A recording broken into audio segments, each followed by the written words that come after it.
Jehová es nuestro mejor amigo. Los enemigos de Jehová son también nuestros enemigos. Y estamos deseando que estos enemigos de Jehová, nuestros enemigos, se desvanezcan como humo. Ahora bien, puede que los apóstatas y los enemigos de Jehová digan, pero eso es algo horrible, es espantoso. Pero ¿cómo pueden enseñar eso a su gente?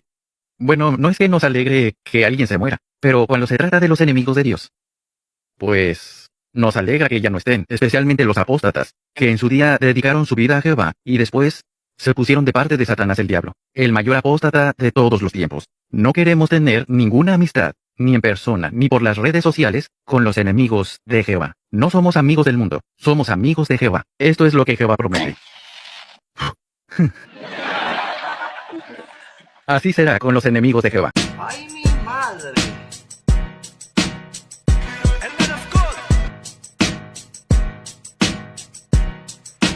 Esto no es un relajo, mi gente. Esto es en serio. Dios le bendiga, sea la paz de Dios. Estoy aquí hoy en representación de mi hermano Elmer Scott, que se encuentra en malestares de salud, pues no puede presentarse. Me pidió el favor pues que hiciera una apología o una defensa en contra de un video de un testigo de Jehová que asegura de que Dios nos manda a aborrecer o a desearle la muerte al prójimo. Y sabemos que esto no es nada bíblico, no tiene fundamento bíblico en ningún lado. Comenzamos con Efesios 6, versículo 12. Miren lo que dice Pablo. Porque no tenemos lucha contra carne y sangre, sino contra principados, contra potestades, contra los gobernadores de las tinieblas de este siglo, contra huestes espirituales de maldad en las regiones celestes. El contexto de este pasaje, de este capítulo, habla del amor que tienen que tener los hijos a los padres, de los padres a los hijos y de nosotros en el entorno, pues, en nuestras autoridades. En pocas palabras, en amarse unos a otros. Y cuando Pablo escribe aquí que no tenemos lucha contra carne y sangre, se refiere que no tenemos lucha contra el prójimo.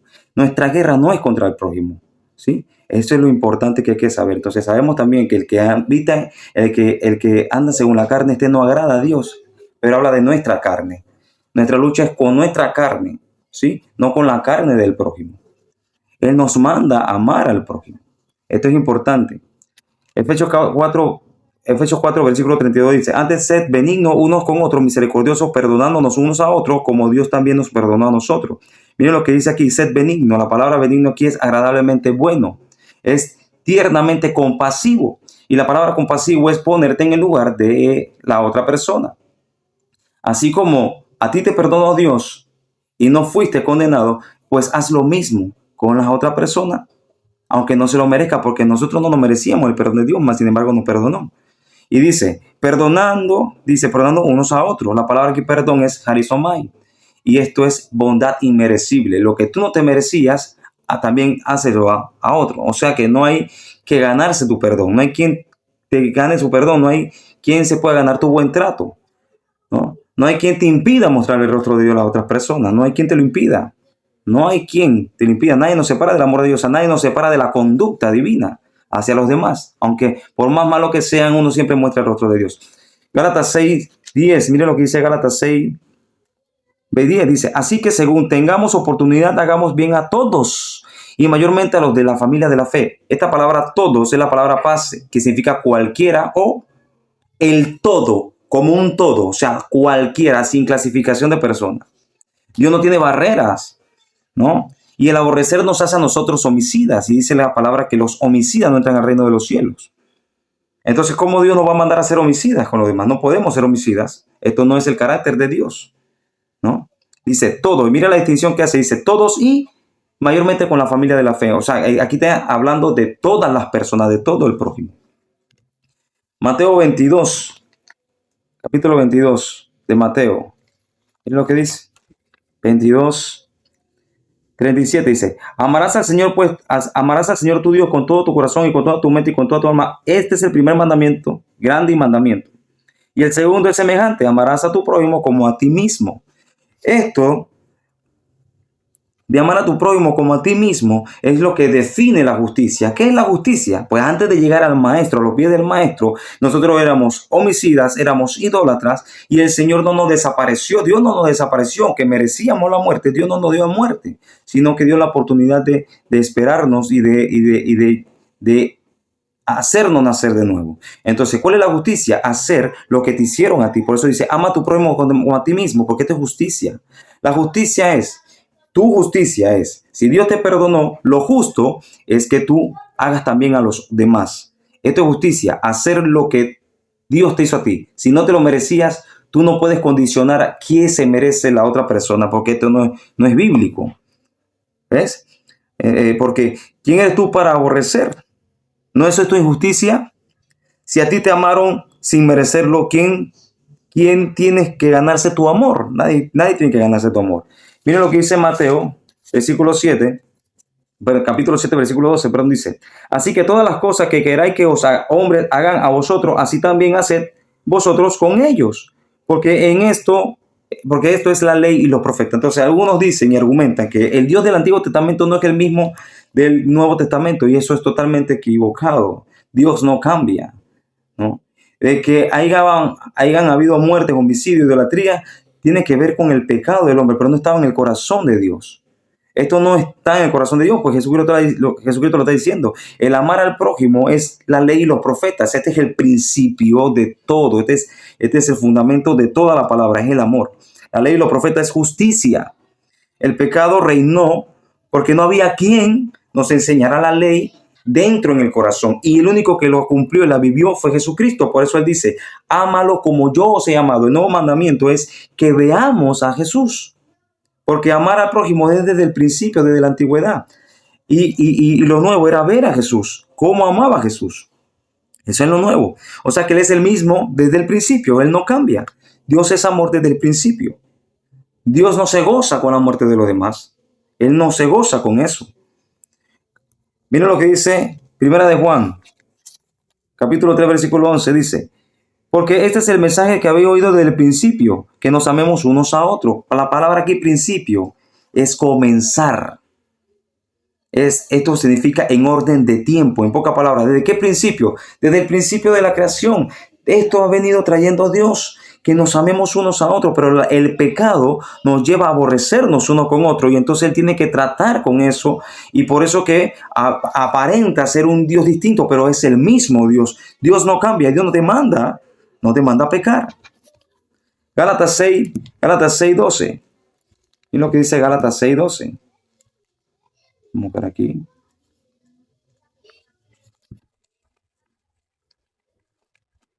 Miren lo que dice Gálatas 6, 12.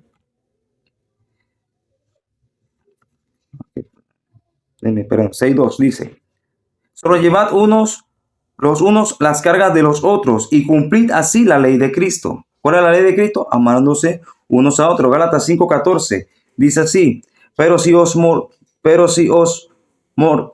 Gálatas 6, 14. Ajá. Porque toda la ley es en esta sola palabra se cumple, amarás a tu prójimo como a ti mismo. Lo voy a leer de nuevo. Porque toda la ley en esta sola palabra se cumple, amarás a tu prójimo como a ti mismo. Romanos 13, versículo del 8 al 10. Miren lo que dice.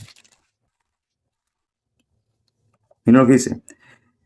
No debáis nada a nadie, no debáis a nadie nada, sino el amaros unos con otros, porque el que ama al prójimo ha cumplido la ley. Porque no adulterarás, no matarás, no hurtarás, no dirás falso testimonio, no codiciarás y cualquier otro mandamiento. En esta sentencia se resume, amarás a tu prójimo como a ti mismo. O sea, desde el principio Dios está diciendo, ama a tu prójimo.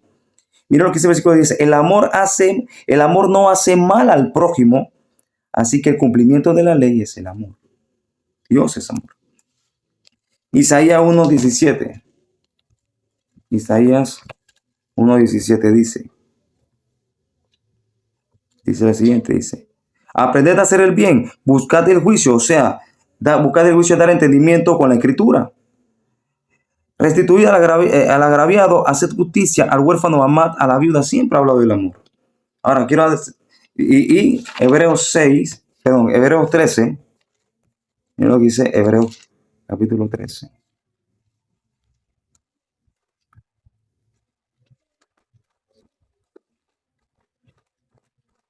Hebreos 13 dice, versículo 1 y 2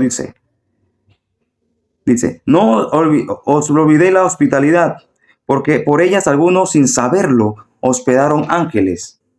Y aquí cierro con esto. El ser, el ser gentil y hospedar a la persona que te tomas en el camino es importante.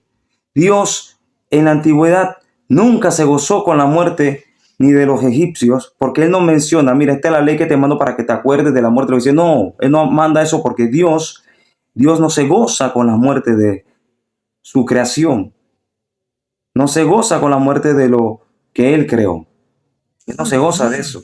Él no se goza, pero es justo que el que no ama no lo puede recibir a Él, pero Él no se goza con la muerte de ellos.